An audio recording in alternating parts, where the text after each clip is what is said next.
Hello bachcho, let us see the question. When an electric device X is connected to a 220 volt 50 Hz AC supply, the current is 0.5 ampere and is in same phase as the applied voltage. When the another device Y is connected to the same supply, the electric current is again 0.5 ampere, but it leads the potential difference by pi by 2. What are the devices X and Y? आइए देखते हैं इस question का की concept क्या है और फिर इस क्वेश्चन को हम लोग सॉल्व करेंगे। पहले समझते हैं कि क्वेश्चन क्या कर रहा है। तो क्वेश्चन ये कर रहा है कि एक डिवाइस एक्स को कनेक्ट किया जाता है 220 वोल्ट और 50 हर्ट्ज वाले एसी सप्लाई से और करंट हमें 0.5 एम्पियर मिलता है, लेकिन दोनों का फेज सेम रहता है। किसका किसका फेज सेम रहता है? अप्लाइड वोल्टेज का और करंट का। लेकिन अगर डिवाइस वाई अगर कनेक्ट करते हैं तब हमारा जो करंट की वैल्यू होता है वो 0.5 एम्पियर ही मिलता है, लेकिन यहाँ पे करंट लीड्स कर जाता है। किससे लीड करता है? वोल्टेज से। और कितना लीड करता है? पाई बाई 2। तो हमें बताना है कि वो डिवाइस एक्स और वाई कौन सा था। तो आइए देखते हैं इस क्वेश्चन का की कॉन्सेप्ट क्या है और फिर इस क्वेश्चन को हम लोग अटेम्प्ट करेंगे।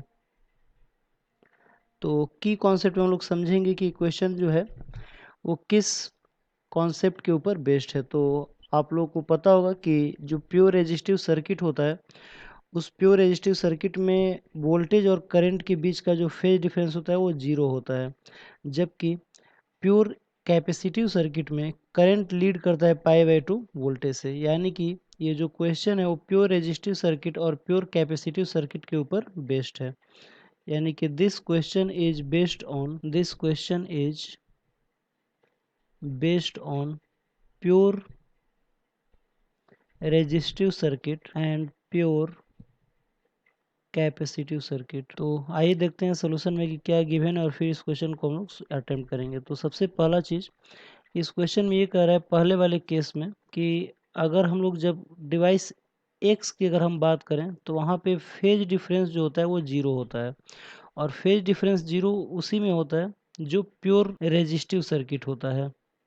प्योर रेजिस्टिव सर्किट मतलब कि ऐसा डिवाइस जिसमें सिर्फ रेजिस्टेंस लगा हो और कोई डिवाइस कनेक्ट नहीं किया गया है, उस डिवाइस को हम लोग कहते हैं प्योर रेजिस्टिव और उसमें फेज डिफरेंस जीरो होता है। यानी कि अगर हम वोल्टेज एप्सिलॉन इंस्टेंटेनियस की वैल्यू अगर हम देंगे epsilon not sine omega t, तो हमें जो करंट इंस्टेंटेनियस मिलेगा उसकी वैल्यू मिलेगा I not sine omega T. दोनों के बीच में कोई फेज का डिफरेंस नहीं होगा। जब हम डिवाइस एक्स को कनेक्ट किया गया यानी कि यहाँ पे जो एक्स होगा वो एक रेजिस्टेंस होगा, यानी कि जो डिवाइस एक्स होगा वो क्या होगा? एक रेजिस्टेंस होगा। ठीक है।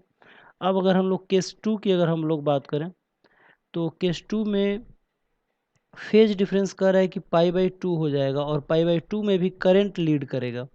यानी कि अगर हम वोल्टेज इंस्टेंटेनियस अगर देते हैं epsilon equal to epsilon not sine omega t, तो हमें जो करंट की वैल्यू मिलेगा वो मिलेगा I not sine omega t plus pi by 2। और ये ऐसा सिचुएशन सिर्फ प्योर कैपेसिटिव सर्किट में होता है। किस में होता है? Pure capacitive circuit. तो जब ये प्योर कैपेसिटिव सर्किट में अगर ऐसा सिचुएशन आता है तो यानी कि जो डिवाइस वाई है ये वाई डिवाइस क्या होगा? एक कैपेसिटर होगा। तो ही ऐसा संभव है। ठीक है। तो एक्स और वाई के बारे में हमें बताना था कि कौन सा डिवाइस है। तो निश्चित रूप से अगर रेजिस्टेंस की वैल्यू चाहे जो भी हो, लेकिन फेज डिफरेंस इसमें हमेशा जीरो आता है अगर रेजिस्टिव सर्किट होता है।